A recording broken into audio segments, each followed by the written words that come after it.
Welcome students.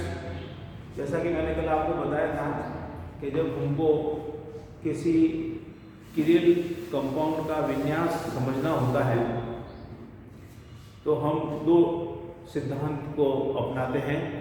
एक तो हम किसी कंपाउंड का विन्यास निर्धारित कर लेते हैं और फिर दूसरे जो इस प्रकार के कायरल कंपाउंड्स होते हैं उसकी तुलना करते हुए उसका विन्यास का निर्धारण किया जाता है, जिसको बोलते हैं रिलेटिव कॉन्फ़िगरेशन और डीएल विन्यास। और फिर मैंने आपको बताया था कि डीएल विन्यास में कुछ शॉर्ट कमिंग्स या कुछ कमियां हैं, तो इन कमियों को दूर करते हुए एक नया और नॉमेनक्लेचर प्रिलॉग, इनगोल्ड और कान ने इन्होंने जॉइंटली सिद्धांत का प्रतिपादन किया, जो थोड़ा कॉम्प्रिहेंसिव है और थोड़ा सिस्टमैटिक भी है, जिसको आरएस नॉमेनक्लेचर बोलते हैं।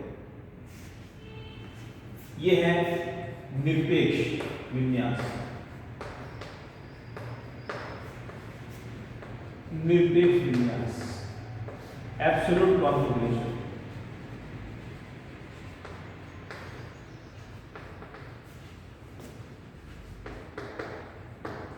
RS nomenclature.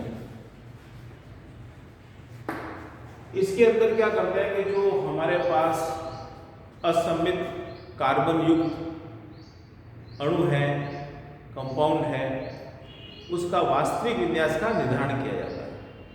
इसलिए इसका नाम है एब्सोल्यूट कॉन्फ़िगरेशन मेथड। ये दो वर्ड लिए गए हैं, लैटिन वर्ड है आर फॉर रेक्टस। आर का मतलब है राइट, लैटिन में उसको, लैटिन भाषा में उसको राइट बोलते हैं, और एस का बोलता है सिनिस्टर, तो लैटिन में उसका अर्थ होता है लेफ्ट।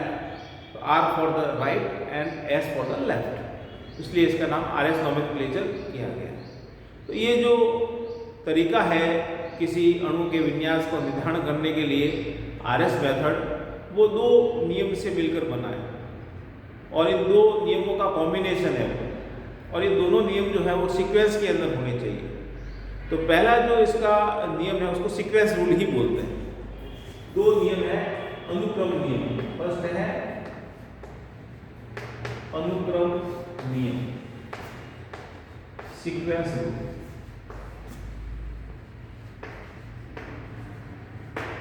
तो सीक्वेंस रूल के अंदर क्या होता है मेनली कि जो असममित कार्बन है किसी कंपाउंड के अंदर, जिसका हमको विन्यास का निर्धारण करना है। अब विन्यास का निर्धारण यहाँ उसी का कर रहे हैं जो अणु के अंदर परमाणु या समूह असममित कार्बन से जुड़े, एसिमेट्रिक कार्बन से, जिसको कायरल सेंटर बोल सकते हैं, स्टीरियोजेनिक सेंटर बोलते हैं। तो कायरल सेंटर से जो जुड़े हुए हैं उनके चारों ओर जो ग्रुप हैं और एटम्स हैं, उनका हमको अरेंजमेंट्स देखना है स्पेस के अंदर, उसका विन्यास का निर्धारण हो रहा है। तो यहाँ पर हम क्या करते हैं सीक्वेंस रूल के अंदर कि असममित कार्बन से जुड़े हुए जो परमाणु हैं या समूह हैं उनकी हम प्रायोरिटी फिक्स करते हैं। हम उसको प्राथमिकता से उसका नंबर लिखते हैं और इस प्रकार से उसका सिक्योरिटी ऑर्डर या कह सकते हैं अपन प्रायोरिटी ऑर्डर जो है उसका डिसाइड करते हैं। और इस प्रायोरिटी ऑर्डर के अंदर क्या होता है, जैसे प्रायोरिटी यानी प्राथमिकता निर्धारण।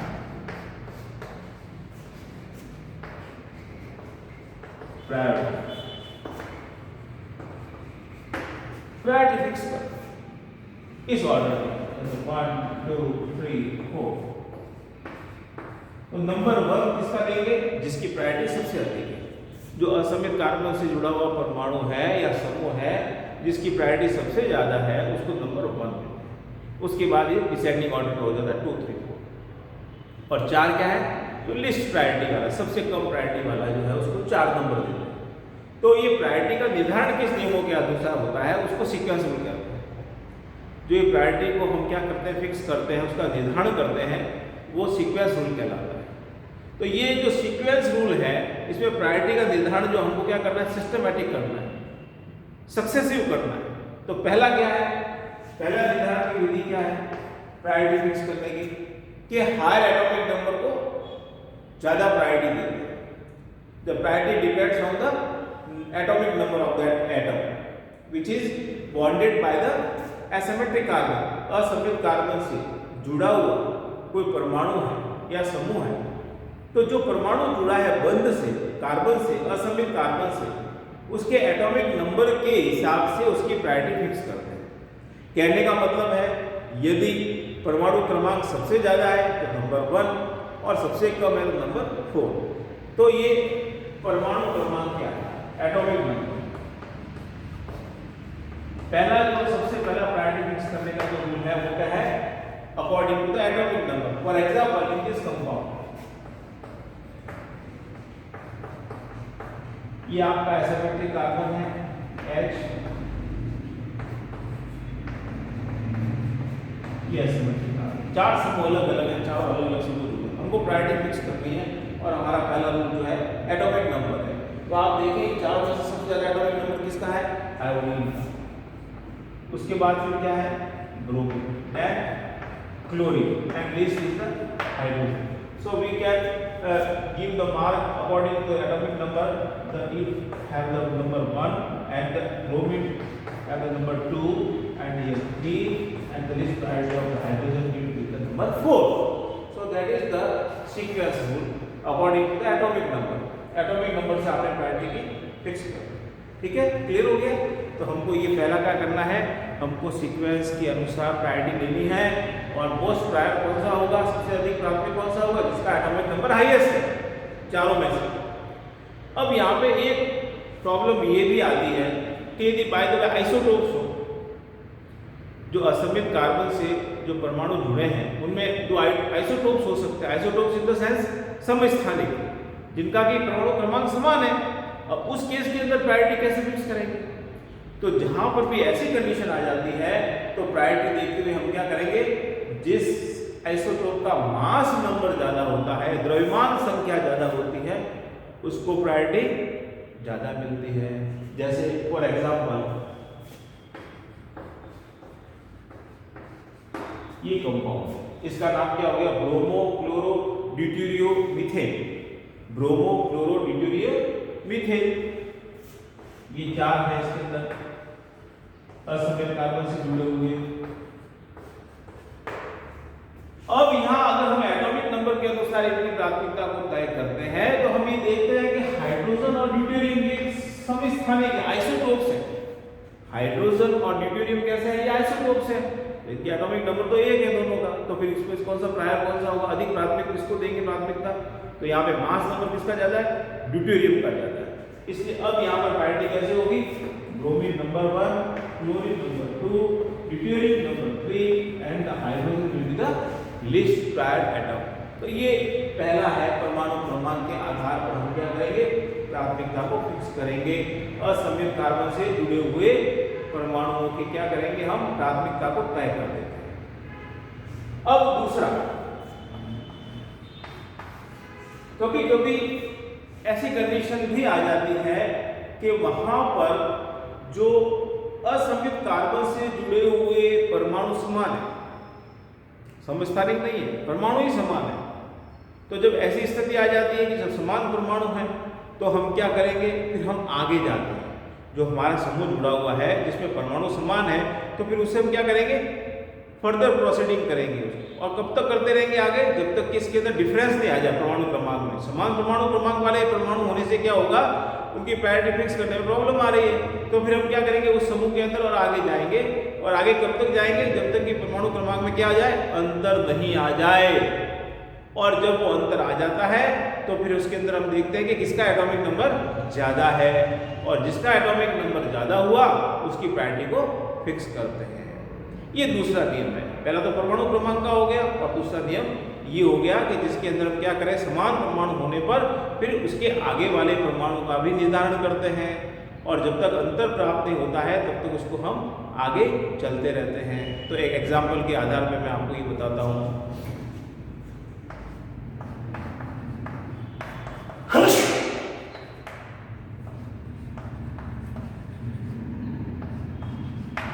ये असमित परमाणु है आपके बीच का। अब आप देखिए यहाँ पर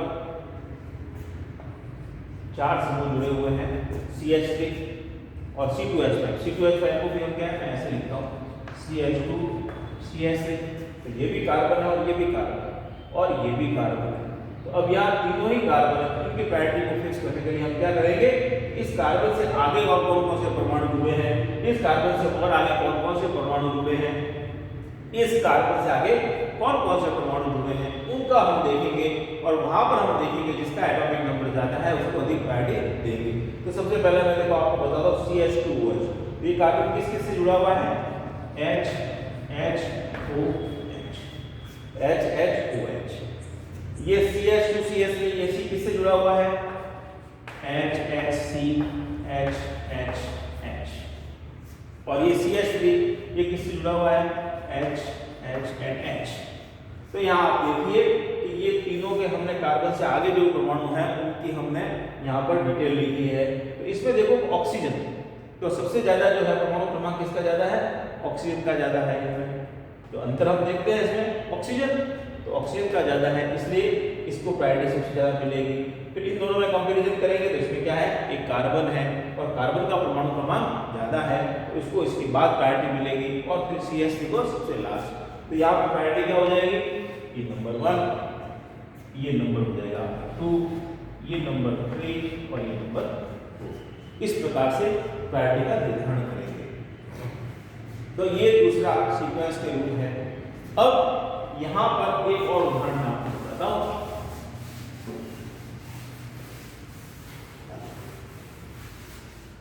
एक और एग्जांपल मैं आपको इसका बताता हूँ।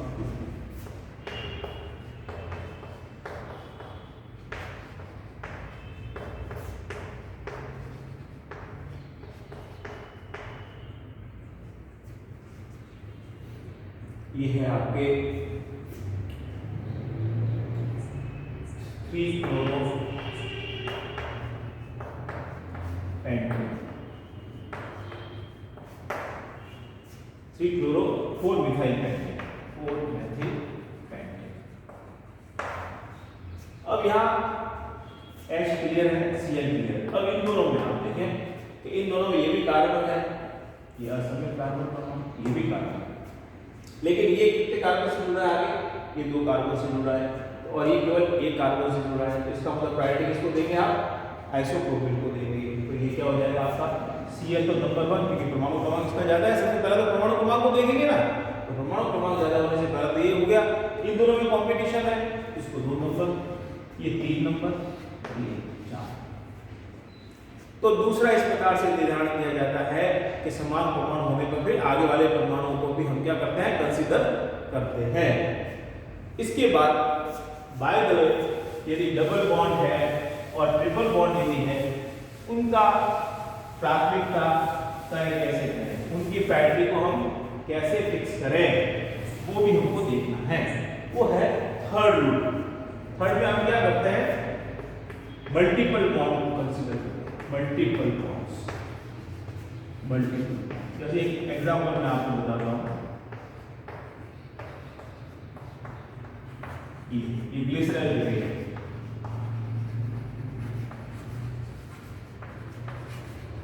ये ग्लिसरॉल है। अब ये असमित कार्बन परमाणु है और यहाँ पर क्या है, ये 4 जो है इसके अंदर समूह, लेकिन CHO ये क्या है, ट्रिपल बॉन्ड। तो यहाँ जब ट्रिपल बॉन्ड और डबल बॉन्ड वाले यदि होते हैं तो इसको इस प्रकार से देखते हैं, या तो हम डुप्लीकेट या ट्रिप्लीकेट जुड़े हुए मानते हैं। तो ये होगा ये कार्बन, ये H और ऑक्सीजन। तो ऑक्सीजन ये क्या है, डबल बॉन्ड है, तो इस प्रकार से हम क्या करते हैं, डबल बॉन्ड, ये ऐसे बता कि ये एक और ऑक्सीजन, 2 बार ऑक्सीजन से जुड़ा हुआ है, 2 ऑक्सीजन हो गए।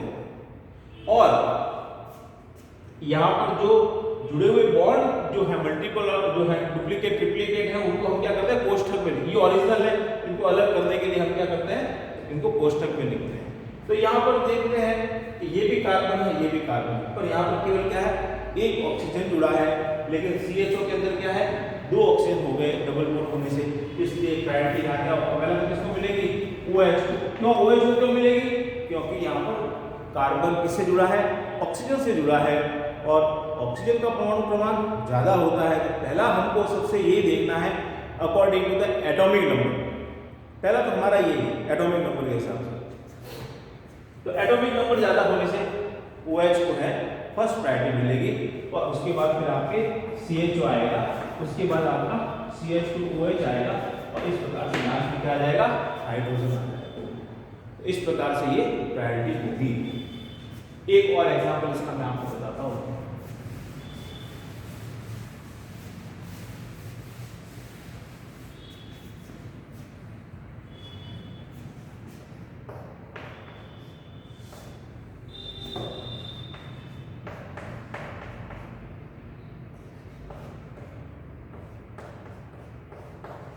ये एक कंपाउंड है, ये असममित कार्बन परमाणु है, इसका नाम है 2-हाइड्रोक्सी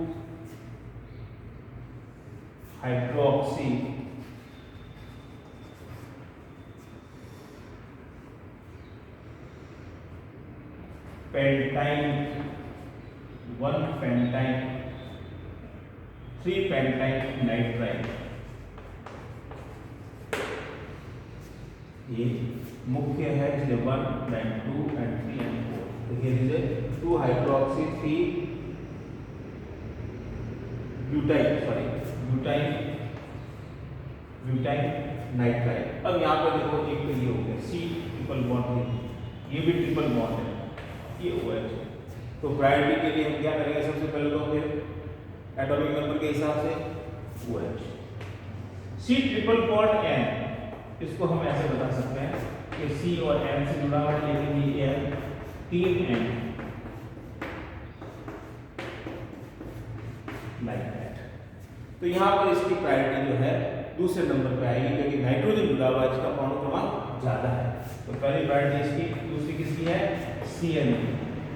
और इसी प्रकार से यहाँ C ट्रिपल बॉन्ड CH, तो C ट्रिपल बॉन्ड CH, इसका मतलब क्या हो गया, ये कार्बन कार्बन नहीं जुड़ा हुआ है,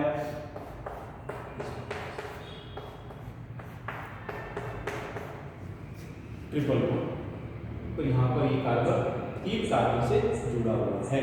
तो ये जो प्रायोरिटी फिक्स करना है, तो मल्टीपल बॉन्ड और जैसे डबल बॉन्ड है, ट्रिपल बॉन्ड है, तो डुप्लीकेट या ट्रिप्लीकेट जैसा भी केस है, उस आधार पर हम इसकी प्राथमिकता को तय करते हैं। तो ये सबसे पहला काम हमको क्या करना है, RS नॉमेनक्लेचर में सीक्वेंस रूल को अपनाना है, सिस्टमैटिक। और सीक्वेंस रूल अपनाने के बाद हमको क्या करना है, इसमें प्रायोरिटी फिक्स करनी है। और जब एक बार प्रायोरिटी फिक्स हो जाती है, तो फिर हम क्या करते हैं, दूसरे रूल जो है आपका क्रियालिटी का रूल, क्रियलता का नियम, उसको फॉलो करते हैं। और उसको फॉलो करने के बाद फिर इनका नॉमेनक्लेचर हम डिसाइड करते हैं। तो इस प्रकार से ये मैंने आपको एक रूल बताया है। आप कोशिश कीजिए इन तीनों नियमों को अच्छी तरह से समझें।